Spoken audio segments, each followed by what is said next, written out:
We have left off yesterday getting the two existing domes nicely balanced so we don't have a problem with food. The birth rate just about matches the death rate, so we've got our population nicely balanced and we don't have too many uh, slots in the factories and things open, which is nice. And today we're going to work on building the expansion. So I'm still trying to decide where to put the next dome, but this is basically going to be to test out the tourists because I've never done anything with the tourists before. And in the tourists, in the tourist update, they added a couple of new things for them. Like we got the Olympus Hotel, and where are we? The Logi Amusement Park. And what else was for them? I can't remember what else was for them. I think that was about it for them, outside of these little RC safari vehicles. I've got three of these in preparation, and these are quite fun and interesting. You set up a route, so similar to how you set a transport route for the transport, you go onto the route planning, and you can add up to 10 waypoints. And I'll show you with one that doesn't have one set up yet. You can go to the safari route, you click where you want it to start, and then you see it highlights what the visible sites are for the people on the vehicle. So you've got an outside ranch, barrel dome, and a barrel dome either side. Yeah, and then you can set points wherever you want, and then it'll show you what is visible from that particular point. So here's a small monument, a barrel dome. Here is a large monument. Here, this natural thing. So your geysers, and I think I had the other one come up here or not. No. Well, we had it come to this side of the geysers. It's cold area. We get cold area and geysers, and then come back, look at the obelisk, and then basically come back to the beginning. And that was thankfully good enough where you got expected satisfaction. I did a dry run, yeah. So I set up the route, and then he went off and did it, and then afterwards it gives me an expected satisfaction, and I get 25 out of 25 for that. So I was really happy. That was well, it wasn't the first time I'd set one up because I was trying to set one up here, but I didn't really have enough points of interest, and I set one up, but it was stopping at like these vistas and cold areas, and it came back and it had like 8.5 satisfaction, and I was like, that's not good enough. We see if we can do better. And then this next one, the second one, I was thinking, well, what is a point of interest for anyone on Mars? And I thought maybe, these outside decorations would count as one, and they do. So that was a good that was that was a good choice, and we've managed to max out their satisfaction. So if I were to put another dome here and max this out for tourists, I can have colonists in there as well, obviously. But Research complete. oh, thank you very much. That's the nice big domes we were waiting for. Just start something else. No. What do we want?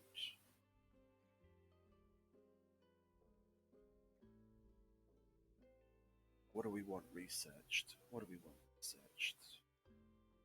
Do I have the automatic? No. Where's the automatic? Automated mode. Yeah, that's the one. That's what I want. Just turn the transports in there. Oh, hello. I have two viewers already. Good afternoon. Just going over what I'm going to be setting up for new domes and what things I'm going to add for the tourists. So anyway, where was I? Where I got distracted by some research.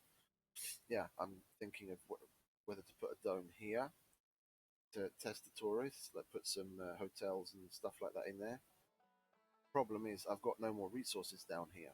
If I set up a new dome, then I want it to at least be functional for my actual colonists as well. And Sector scanned. I've got, Anomaly found. oh, an anomaly as well. Keep getting distracted. Come on and go and scan that for me, would you please? I've got this rare metals here, but that's already been worked on, and I'm out of metal deposits down here. And where I planned to put the next colony was, or the tourist colony was up here because of all the vista points, and there are metals here, and it's not a hell of a lot, but it's something to get started. And then from there, we can probably, depending on the size of dome I put here, most likely expand up in this direction, possibly make like a little stopover dome with oh, hello, Stormy. I'm good, and you? I didn't notice the chat. The chat overlay still isn't working for me in game, so I might miss chat every now and then if I don't look over to the studio.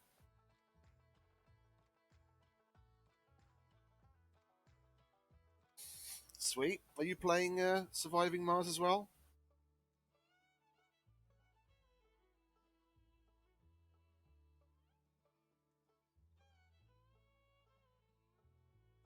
Or are you playing something else? Excuse me. We had someone stop over yesterday that was. Oh, you have a few hours. Okay. What's a air quotes few?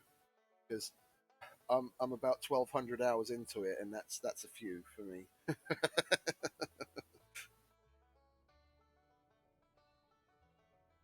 Yeah, okay. So same as me. I kind of come and go. I came back to it now because I noticed they released some new DLC, so I thought I'd get that and check out what's new. And it's looking interesting at the moment. I'm liking the new buildings.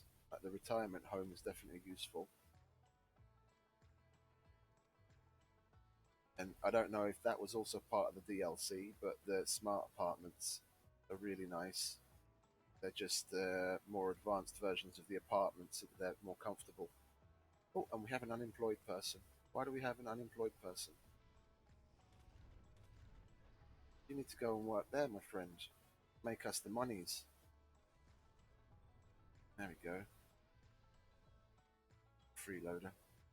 Okay, so I think I'm gonna put the new dome up here. And seeing as we just managed to get the mega domes researched, even though I have a medium dome prefab, I'm gonna go with one of these two, either the mega dome or the mega trigon dome. And I think it's gonna be the trigon, simply Funding because. received. Can you put? I can't remember. Can you put a spire inside this one? I don't think you can, because I want a spire. You just bought the DLC. Yeah. That's why I got it as well, because it was on sale. It looked interesting because it actually, the Trigon doesn't have a spire slot either. Oh, or does the other one? I thought this center section, this little points, was for a spire. Well, let's have a look. Does it actually? Where is it? An alternative megadome configuration, cheaper but provides less habitable space. Megadome, the most advanced and spacious dome design. Well, then I'm guessing that actually has a spot for a spire, because I'm doing the artificial intelligence mystery, and I need to make a network node, and that's a spire. I'll just. That's got one spire spot. Okay, okay, cool. And we need to put it closer to this, unfortunately, because I want to catch that. What you call it? That metal deposit. Should I do a little? I was thinking of doing a little terraforming, but so I can get it as high up here as possible. Let's see. I think I'll do that. I'll get rid of some of this so I can get it as high up as possible, so I can expand this way easier. The Trigon also has a slot for a spire. Okay. Oh, the micro Trigon doesn't. Okay, that figures. Yeah, but by the looks of it, I thought the Trigon Dome or the Mega Trigon, sorry, was had more space in it than the dome, but it doesn't.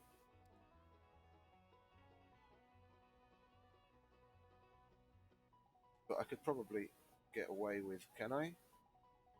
Yeah, I can get away with putting that without having to do any terraforming to begin with. We'll go with that then, because that's what I wanted to do originally. And okay. Oh, I tried to go with the more interesting things, and the thing with the tourists is, I reckon having a mix and match of different domes will give them something interesting to look at because the what is it? The waypoints. When you put this onto a route, you see it's listing the outside ranch and the barrel domes as points of interest for them to see. So if I were to make the Trigon here, and let's say I have another little outbuilding over here, like a barrel dome, and then have another have a mega dome over here.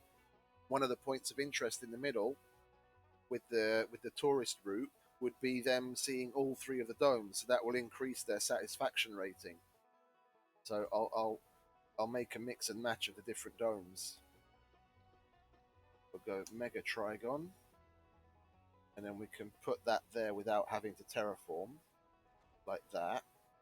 And we're going to need another drone hub to actually oversee that. And this is a prefab, so all we have to do is bring a RC commander here to build it. Yeah, we'll chuck that there. And then we'll make sure to put a universal depot here where both of those can reach it. We'll get this maxed out. We want everything up here. Oval and diamond. I like the diamond ones. I like the diamond ones. I like the diamond ones. They're interesting. Like the round domes are a little boring, and with the funny shaped ones, you can put them together in interesting patterns. Like I could have I could have passages coming out of here, but they have space. Yeah, I seem to remember that having two. Yeah, I think it's only the capital where you get three spires, which is a little disappointing. That would be nice to have more spires in other buildings as well.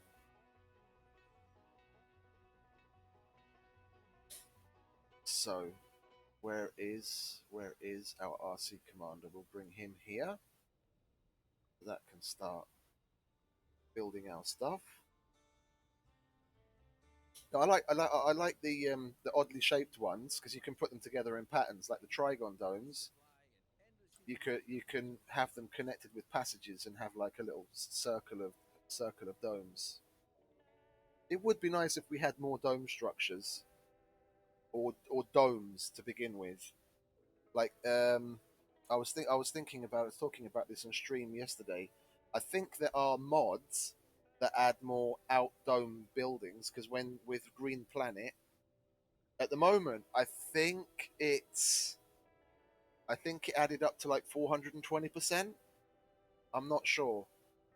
I wasn't really paying attention. I just started a new game on a not an easy place, but a moderately simple place just to get things going so I can uh, just so I can play for the stream.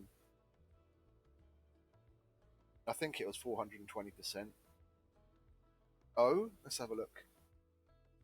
380. Okay, there you go. Sorry. No, the first one I started.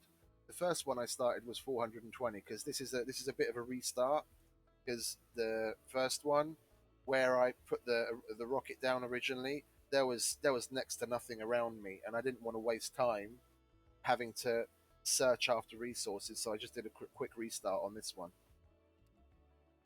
I use so few of the hotkeys. I normally just go into things through the GUI. Like X, C, and V are about the only hotkeys. Oh, and U for the Universal Depot. They're about the only hotkeys that I use. Come on, RC Commander, can you hurry up, please? We want to get on with it.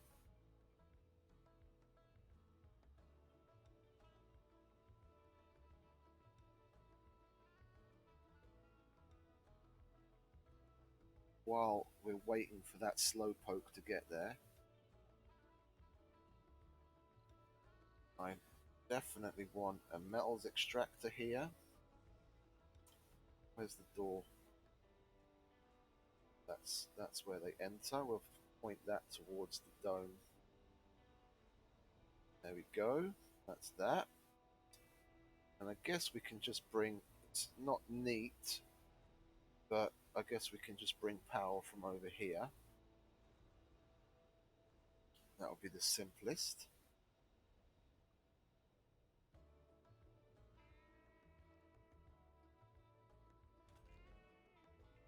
Is that overlapped well? Yes, it is. Okay. Those little guys are going to need a helping hand. Let's see where we can pull some drones from. Oh, we've got more than enough here. Take 10 from there. That seems about enough. We'll put 5 here. And we'll put 5 in this newly constructed hub. Like so. You can get on with it. 41 north. I'll write this down. 111 west. It sounds familiar.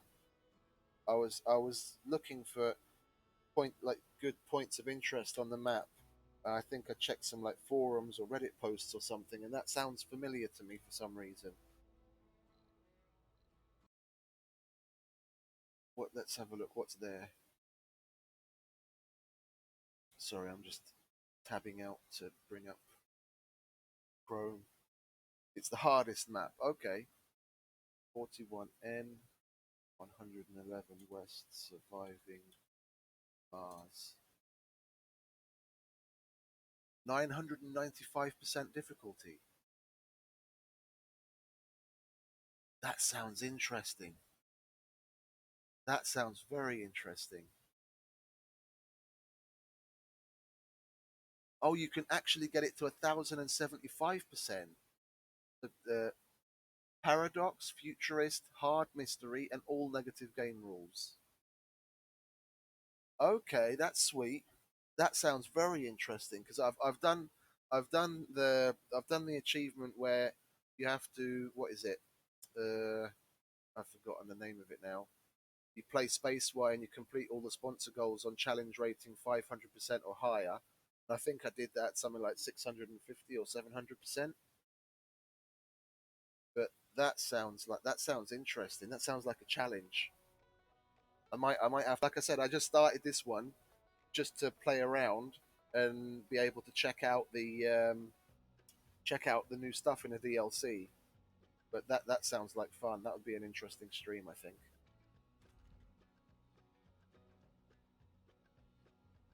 I can imagine having all of the disasters, like what is it, dust devils and Anomaly dust analyzed. storms and cold waves and everything, all and meteor storms all at the same time. Damn, that would be interesting. Fun. There's more to the barren environs of the Red Planet than Let's see. What did that give us? More social stuff. We'll do that later.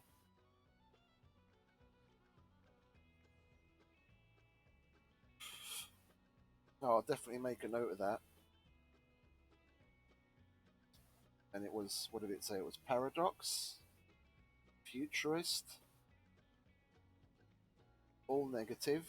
Then what else was it? I closed it. Closed the window.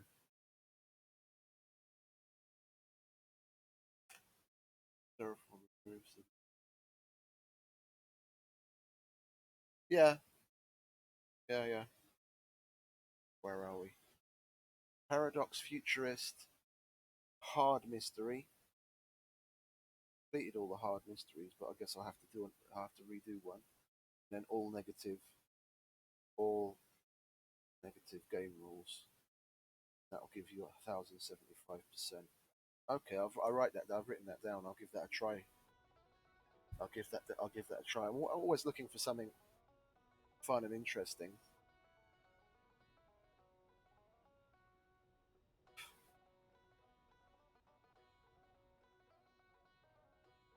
Come on, guys, you want to do this a little faster? Well, we need lots of concrete and metal, so we'll get the transporter assisting on this one. Go and load. Oops, wrong button. Go and load some concrete for me, please.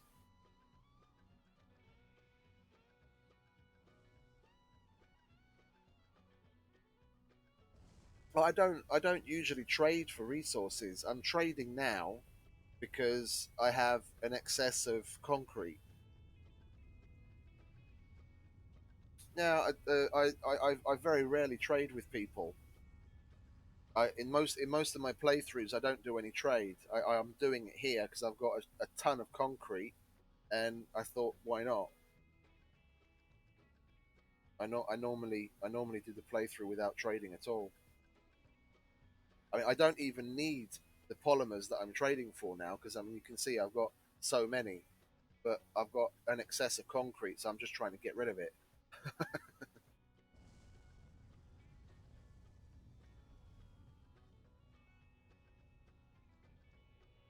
And I like the rival colonies because it lights a fire under my ass to get the achievements done, the goals, these things.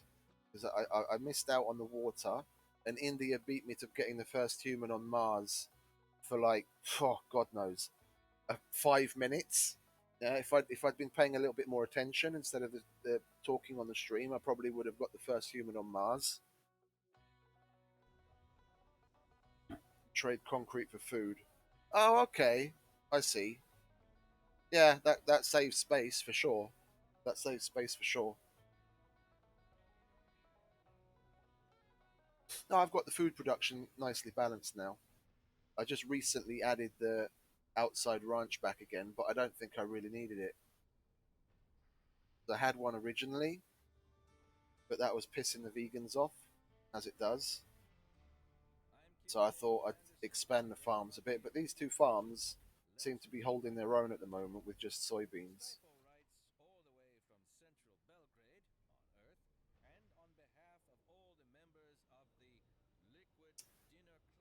Come on, guys. Oh, yeah, they can only go as fast as. Why aren't you loading concrete?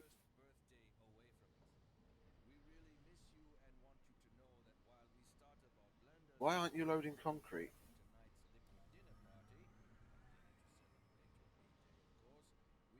I mean, a better question would be why isn't that thing bringing concrete up forwards? It's powered. Sector scanned.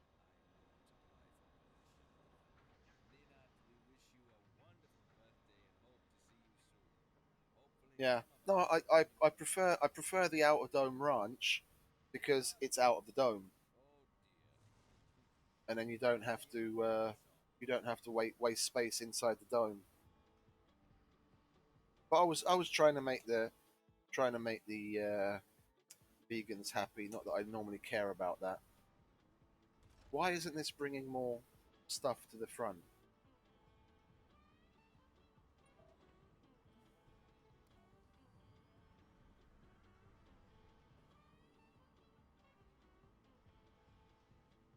That's the whole point. You ban vegans, yeah.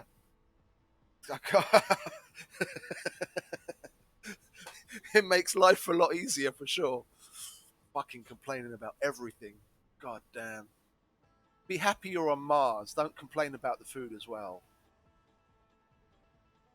Make my life more difficult. I was thinking about that though. Like if you think about it realistically, would they really be able to get livestock on Mars if we go to Mars? They'd probably have to in the long run, yeah. But in the beginning, you'd probably be living off, like microgreens and salad and algae that they can actually grow there, and whatever ration packs that they can send that they can take in on the ship. So they'd probably take things like protein powder, protein bars to supplement. But you wouldn't actually have meat in the beginning. So vegans would be the most like logical choice for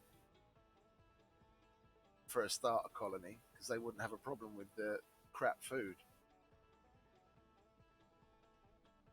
Yeah, yeah.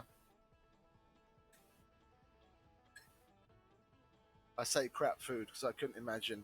I eat meat every single day. Every single day. I couldn't imagine. I couldn't imagine having to survive on just greens.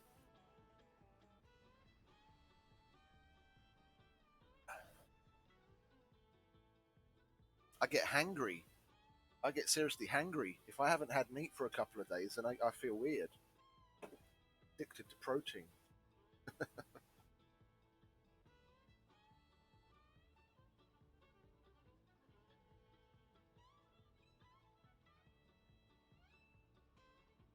Well, yeah, growing the food that they need would produce some oxygen. Yeah,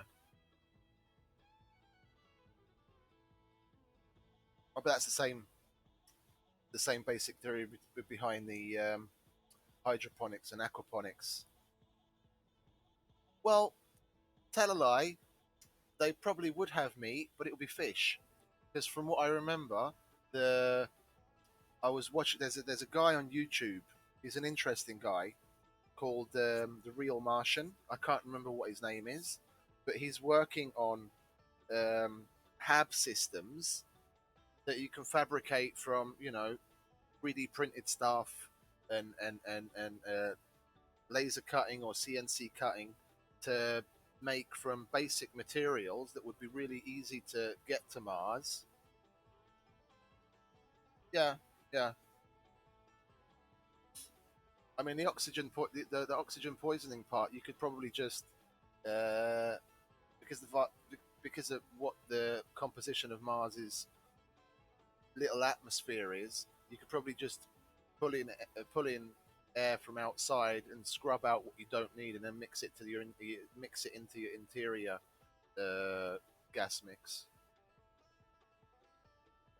No, but there's this guy on YouTube called the Real Martian, and he's making viable HAB systems, and he for the food. I can't for the life of me remember. Yeah, I can't for the life of me remember what the name of the system is, but what he's got basically is like a little fish pond at the bottom, and then that's where certain algae and things grow, and he's got a bunch of fish in it. And above that, he's got a racking system where all the hydroponics are, and the whole system works as one. So if you have enough fish breeding in that system, you could have uh, fish as your meat, as your kind of protein source, which is part of the integrated food growing system. Let's go and get some more concrete, shall we? Oh, I'll pick it up from here because this is always full.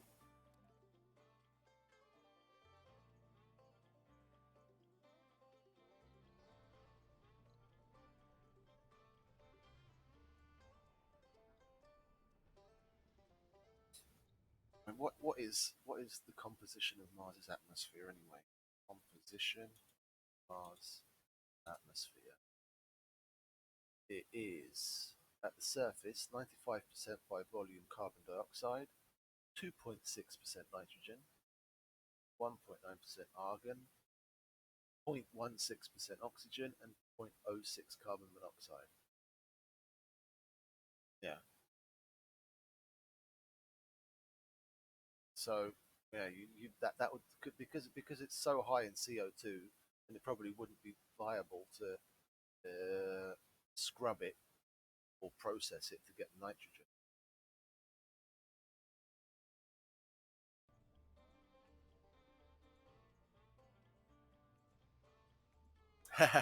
Whales, yeah. Do a oh, what is it? The voyage home. Do a Star Trek voyage home. Get a whale in a spaceship. Funding received. Thank you very much for the funding.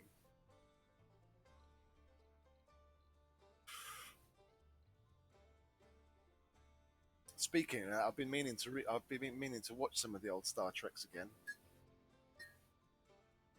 That's probably one of my favorites. If not, it's not my overall favorite of the old Star Treks. I think I think my overall favorite would probably be the last one, whale poop. Yeah, the last one in this in the series is probably my favorite. I can't remember what it's called. Is that the Undiscovered Country, where they get sent to the Klingon prison, Rurapente. That's a fun one.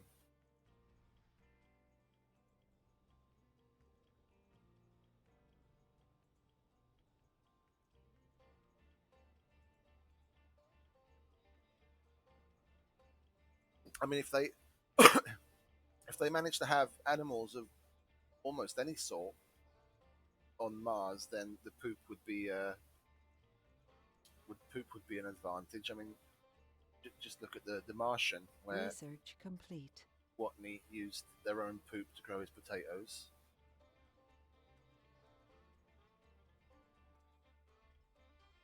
Okay, so that's increasing the comfort level. What else do we have here?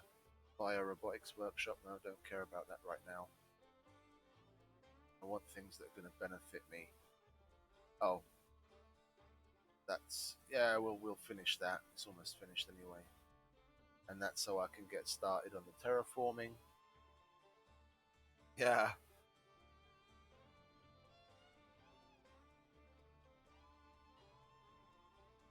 that would be pretty intense. But I mean, looking at the size of Starship, it's probably like its diameter. That would probably be big enough. I mean, the whale would literally have to be, what is it, vertical, but you could actually physically fit one inside of that, I reckon. Just have to be made a lot taller.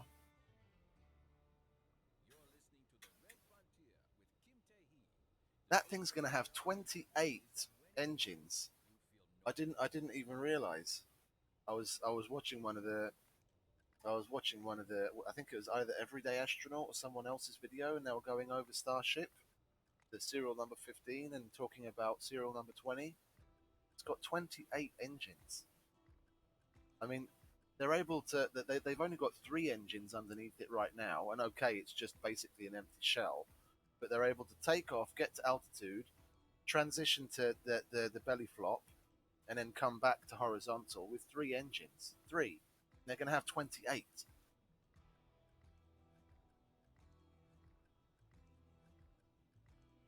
Yeah, that's not really feasible though. I mean, if you think about the size of the thing that you would need, this you'd if you think about Oblivion, the movie with Tom Cruise, where they had those huge processors sucking up ocean water. If you had hundreds of those working around the globe, it would still take you a long time to suck out enough water from the oceans. And the processes they use to desalinate water that we currently have, even the best ones, if money was no object and you use the best kind of desalination technology, which is really expensive, even that, it would take so long to desalinate that volume of water. It's just not feasible.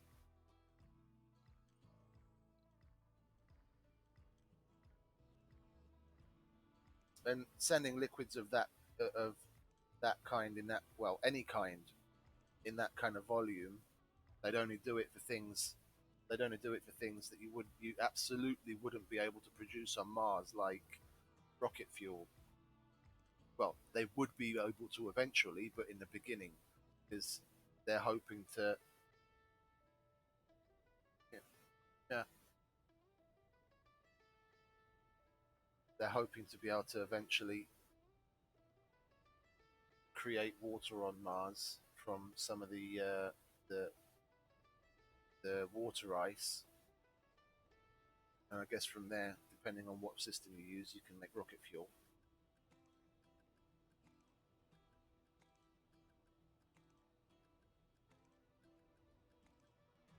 I hate to imagine just thinking about the guys on the International Space Station, for example. I mean, who knows how long? I'd have to Google that. That would be something that I'd be interested to take a look at. But like, who knows how long the water that they've had up there has been there? How many times it's been, recirculated and purified, and then their pee is filtered as well. I mean, how often do they have to take new fresh water up to the space station, for example? How long does that water really viably last? How many times can they clean it before it's just, nasty? Milestone achieved. Oh, milestone achieved. Isn't that nice? SETI satellite. Oh, and I got $2 billion. Lovely. That's always a win. And we got another one. How many electronics do we have? 47. Should we go and get another $2 billion? I don't need it right now.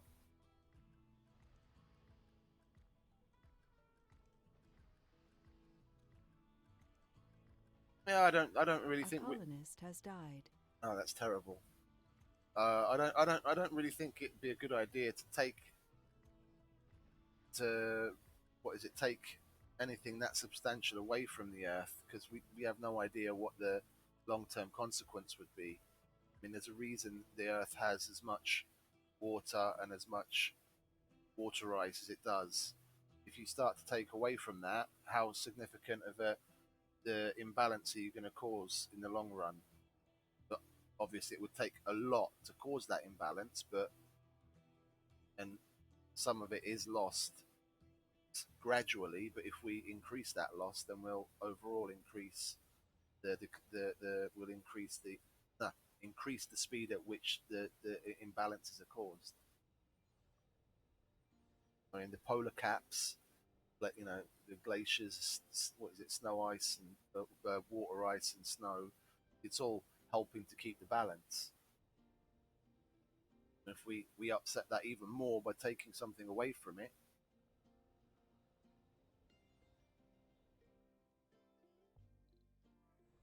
okay, what do we still need? We still need a lot of concrete. Let's make another concrete run, shall we then?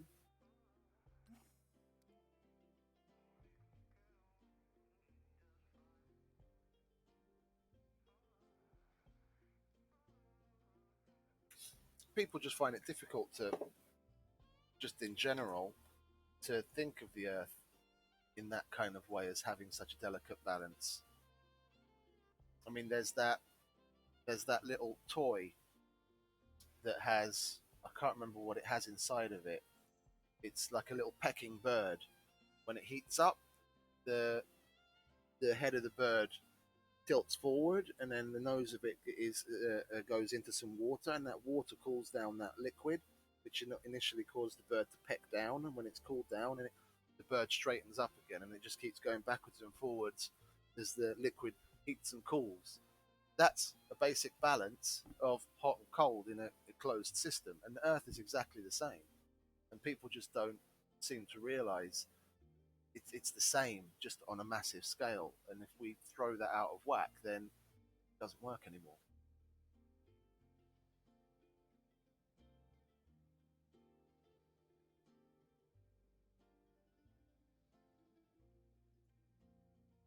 Oh, I wouldn't know. I haven't really looked into it that much.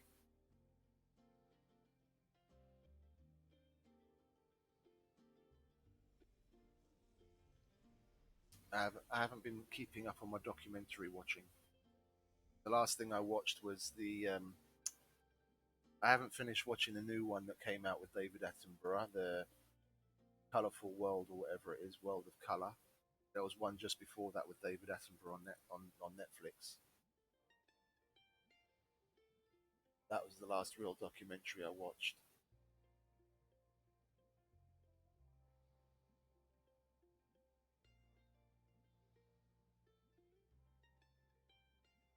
Yeah, but I don't think we should. I don't think we should play with it.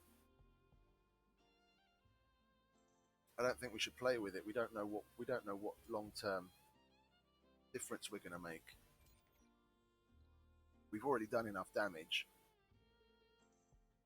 that a lot of people are still trying to deny. The Earth itself has a natural rhythm, and there are reasons for the what is it? Ice ages coming and going. It's the planet keeping itself in balance, keeping itself in control. And I'm one of those. I'm a believer of the Earth being able to figure itself out. It's been here for God knows how many billions of years. I don't think we, in the course of the past like 10,000 years, have done so much significant damage to it that it's going to throw it completely out of whack, that it's uninhabitable.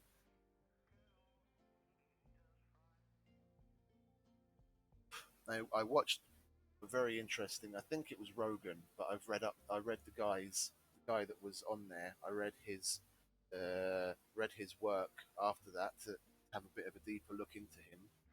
It's the I can't remember whether he's a geologist or I can't remember his name either for the life of me. I know he was on the show together with the that UFO reporter guy. What's his name? Joe Rogan, geologist.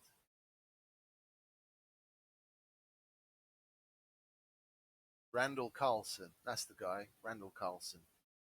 Randall Carlson's got a lot of very interesting information and research done into this particular subject as it comes to the Earth's geology and how things have fluctuated over the millennia and millions of years.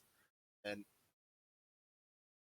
the Earth went through a lot of coolings and warmings quite regularly. If you look at it, you almost see you almost see a sine wave, like nice little up and down, cooling, warming, cooling, warming, cooling, warming. And about 150,000 years ago, which was before people started ever making any significant influence on the world, before that, the regular warming of the planet started. So the cycle of the warming, cooling over millions of years had stopped, and then the planet had started to gradually increase in average temperature, and it's been doing so ever since. So the warming started way before we ever did anything to the planet. We might be compounding the problem a little and making that warming faster again. We're quickening it, but it started before we ever had any significant impact on the planet, and that's in ice record. Just a second. The delivery guy is here. He brought my food. I'll be back in a second. Hello, see you. Hello. I will be right back.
my dinner.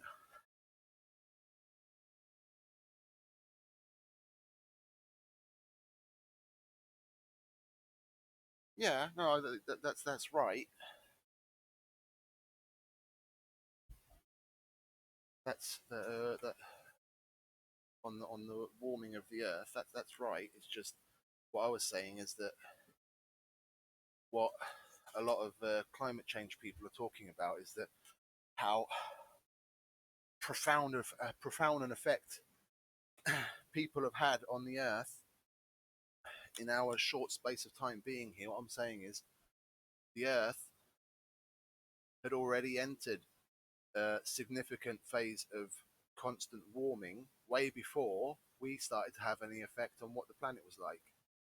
Like I said, we may have we may have helped quicken it a little with like greenhouse gases and that kind of stuff, but in the grand scheme of things, we're just a little drop in the ocean, literally and figuratively, of the overall effect. The planet has been warming up constantly for the past 150,000 years, which uh,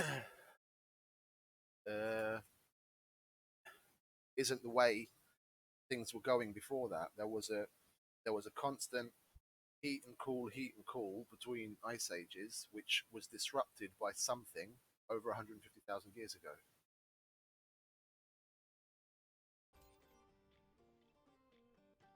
Let's see, what do we have here? Why does that not have a payload?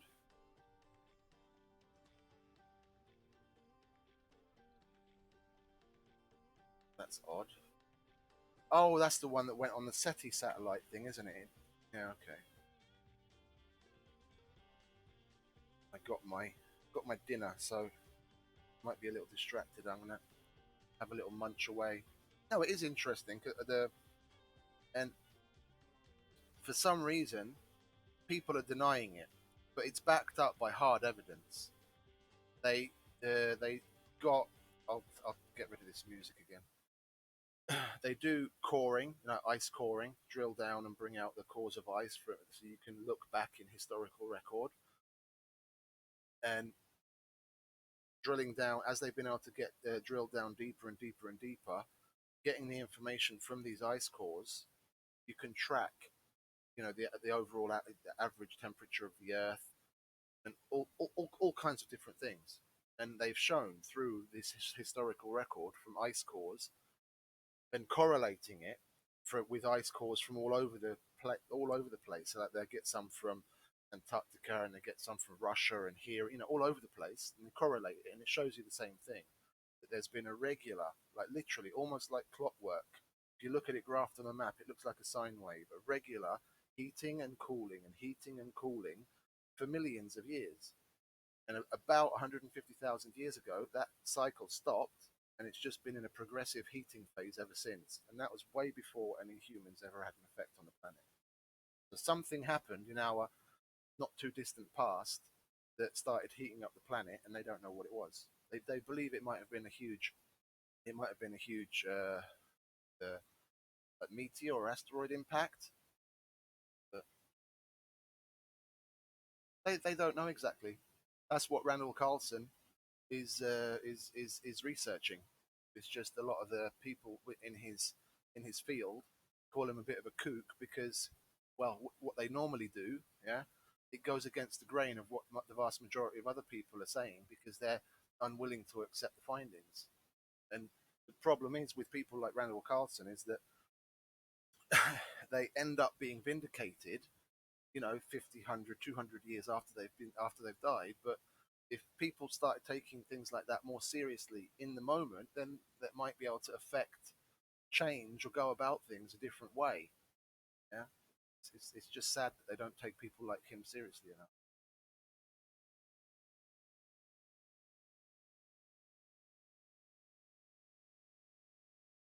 The tide is starting to change, but I think too slowly.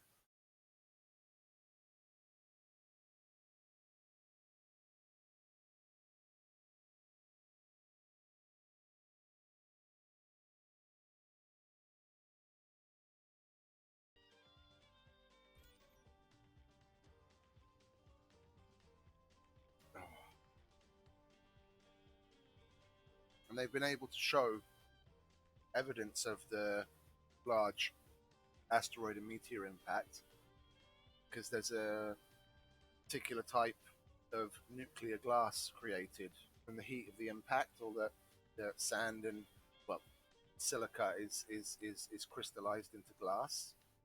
They call nuclear glass, and there's a lot of it around very particular impact sites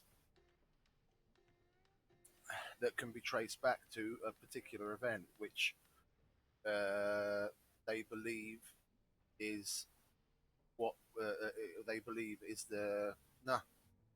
If I can get my thoughts together, they believe that what caused the big warming, which caused quote unquote the floods. Yeah, it's just, the Bible and whatever else talk about the floods taking place, 2,000-ish years ago, or 3,000 years ago, when those floods are shown to have happened more like somewhere between 15 and 20,000 years ago. Yeah, oh, exactly, exactly, exactly.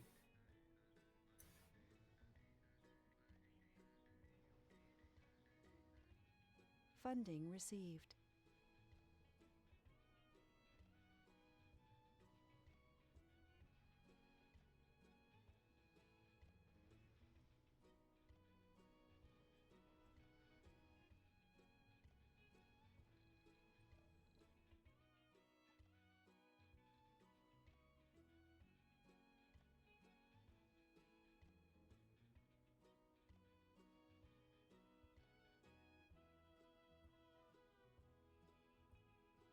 I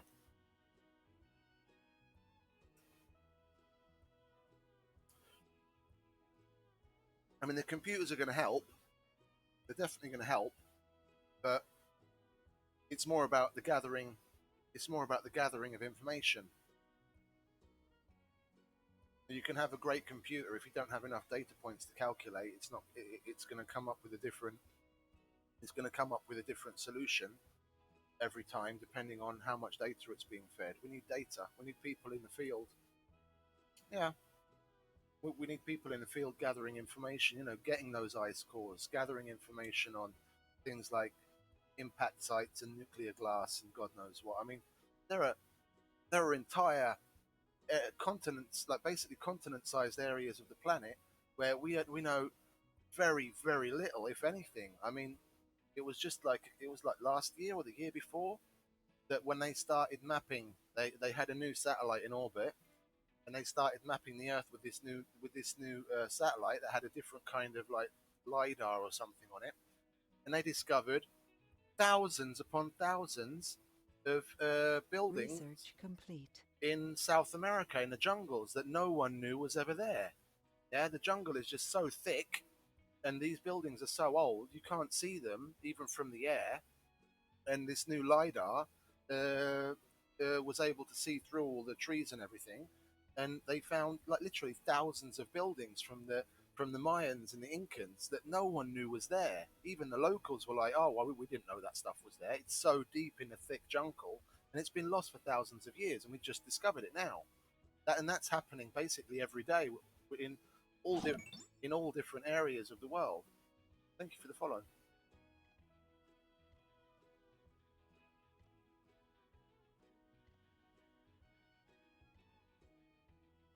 It's happening every day.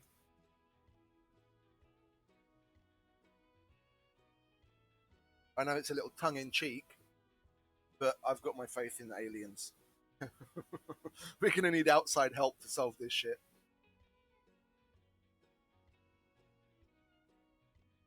Yeah. I mean, can you imagine if they actually manage to find that? They get to those locations, and they if they have to, dig into them or whatever to get inside, what artifacts are locked, hidden inside of there? What kind of things that can reveal? There might, a lot of the Incan and the Mayan temples that we know of have been robbed, hundreds of years ago. There was next to nothing left inside of them because they've been robbed. But this would be a more or less intact site from the Mayans and the Incans. With we have no idea. For all we know, we could find, you know, the ancient technologies or alien technology inside of them. Impossible. No, exactly. Yeah, no, I'm a big, I'm of the same train of thought. No, I think the distance between each civilization is relative. There's so little that we know.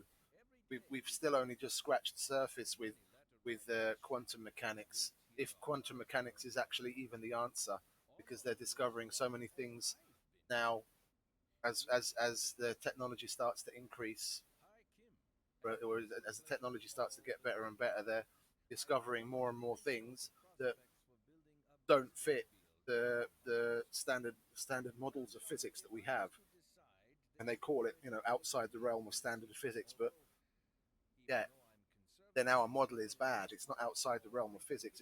We don't understand it yet, and we haven't been able to figure it out.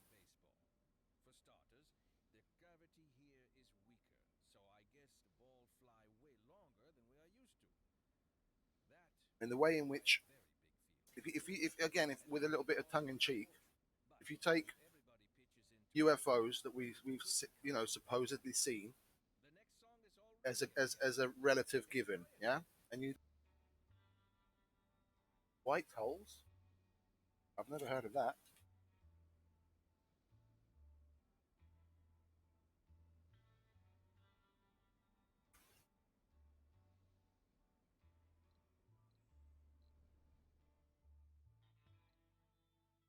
What are white holes?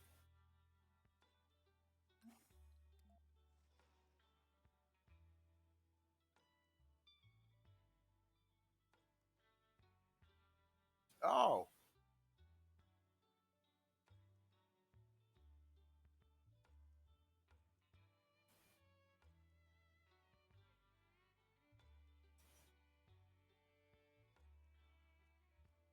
I mean, if you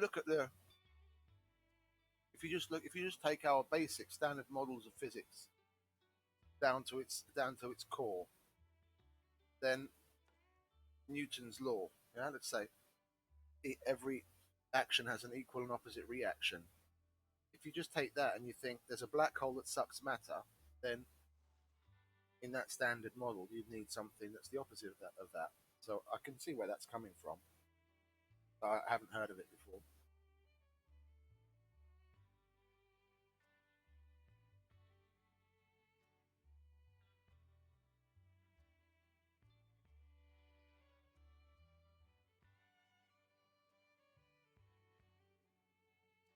Yeah, no, exactly. Yeah, the conservation of energy is true, and the energy, you know, energy and matter cannot be destroyed. It's just converted. And what is a black hole converting it to? Where is it going? Exactly.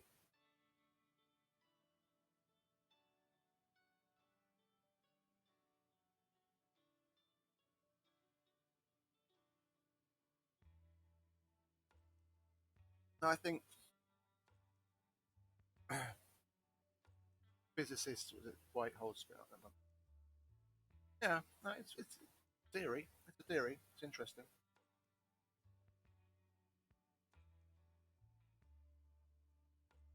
No, I think the way that physicists and mathematicians look at these things as so black and white isn't necessarily correct. I'm not saying two and two equals five. I'm not an idiot. I mean, if you think of it in like a matrix kind of way, where Morpheus says that there are certain rules that could be bent or broken. I think that the rules of physics are quite similar to that. There's probably models of physics that govern the laws of way in which things work on different levels. Sector scan. Corporeal form, where it's like the atoms of matter, then you've got a system of laws governing that, and then there's going to be whatever we call quantum physics now.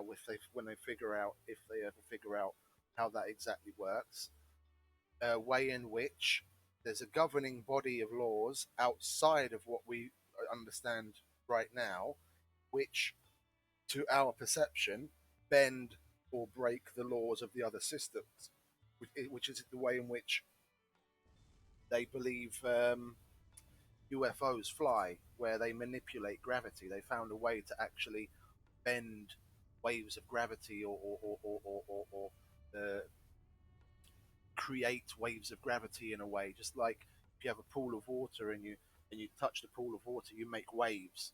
They believe that these gravitational wave generators do the same kind of thing, just with gravity waves, and that's why they don't need to take into account gravity and normal relativistic physics on the speed of things. And then you go into the next stage of things where you just look at multi dimensions. Yeah, exactly. The theory of everything, which is exactly what Einstein was trying to work on, but never managed it. But I don't. I reckon without outside help, so i.e., aliens, that's probably going to take us a couple of thousand years to get to. And that's not being pessimistic. That's just looking at the way in which humans go about things. We've gone through a massive revolution. If you look at the last 40 years, we've gone through a massive technological revolution. It's just unbelievable. Yeah, I'm an what Eliza Schlesinger calls us. I'm an elder millennial, so I was in that part of the. I was part of that generation where we still had, rotary phones and black and white TV. But I've also been part of the next computer generation. If you look at the last 40 years, we've gone through massive change. But that last 40 years is still nothing in comparison to like taking a room sized computer and turning it into something you can carry around in your pocket is still only a tiny leap in comparison if you think about what it is we'd need to be able to get to a point where we could manipulate gravity. Oh, that would be amazing. That would be amazing. I I think more about like what we could realistically do. That's a great thought experiment. But if we just look at what we actually have in hand at the moment, it's just not made available to us. I would love, I would absolutely love for everything that the vaults to be given back to humanity. I reckon there's so. If you think about the Library of Alexandria, that was burnt down, it disappeared. I guarantee you they have a bunch of shit in that fucking Vatican archive that's just like that.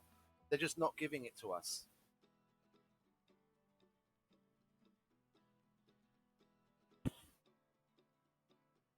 Yeah, yeah, probably.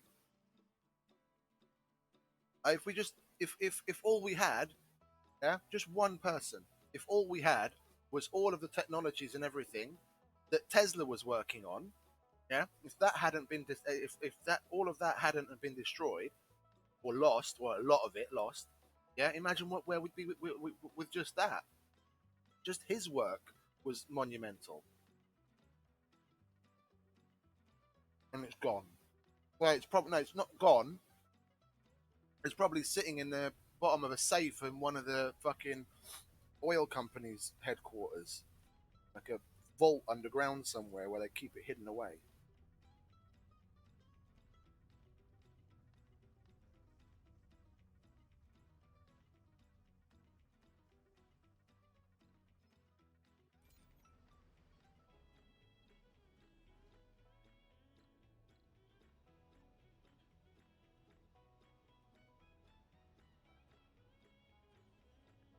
Oh, we've got all the concrete that we need. Okay, never mind. We'll unload the concrete here then, and then we'll start doing metal runs.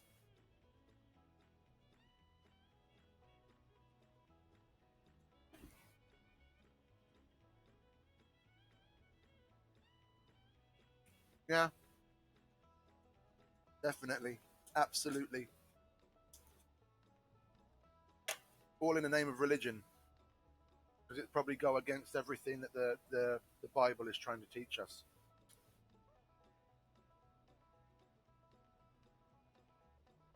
We're past that already. Humans on a global scale have passed that already. Now, if you look at all the things that have kept people back over the years, starting from like the Dark Ages, which was, you know, a massive chunk of time just lost completely, and then take into account the times of the Inquisitions, where, you know, science was heresy, and then all of the information that the Vatican is probably still sitting on. If you add all of that together, you've probably got like what, 300-400 years of progress that's just been stamped out. I can only imagine where we'd be if we had that. If we would be given that 400 years back. It's likely that we'd be interplanetary by now.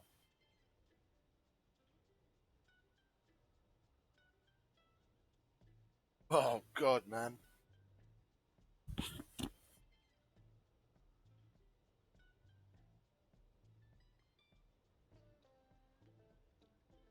Probably had to write down what he's going to preach in his next sermon, and he erased the theory of everything.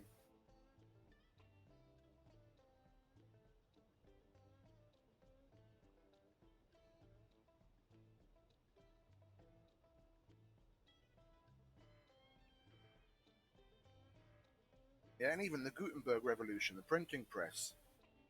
Yeah, that was that was made as prolific because of the Bible. Yeah, the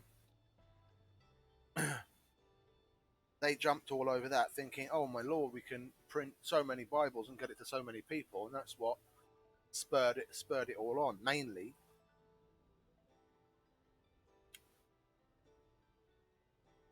no, neither do I. Neither do I. I'm not an atheist, and I can't call myself what you call it. What's the other one? I always forget what they call it.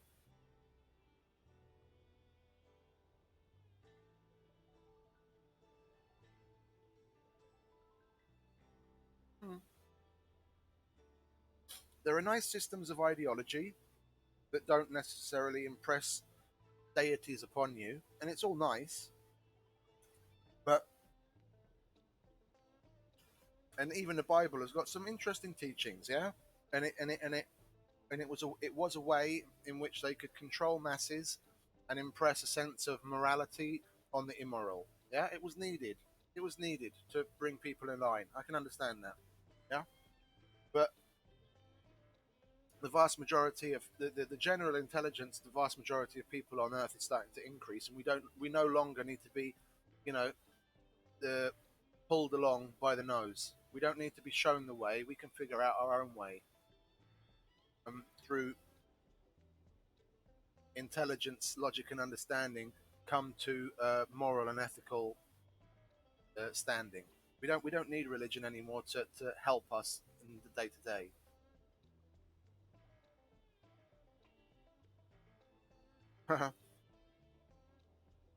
That's funny.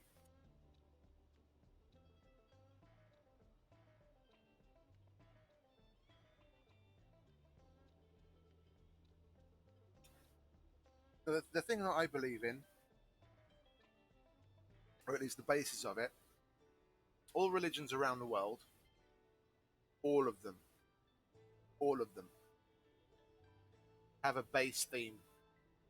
Yeah, the Bible and the Torah are the most closely linked because one bit basically came from the other, and they all have teachings of similar ends. Yeah, similar figures. No, it's not that he's contradictive. It's that it's he's not omnipotent. Yeah, God is not omnipotent. God, the way in which people look at God, I believe, is simply just a higher alien being. Yeah, and all of the modern religions have derived their understanding of what they teach now through the years and years and years of stories and books being handed down and translated and misinterpreted and reinterpreted. There is a basis to all of the religions. There is a base, like a starting point. It's just, like telephone, the game telephone. You tell one person one thing, and by the time it gets to the end of the line, it's something completely different. It's the same thing with religion. It was based on one thing. We lost our way. Yeah, and I strongly believe that ancient civilizations were helped by they may have been terrestrial beings just developed differently here on Earth a long time ago,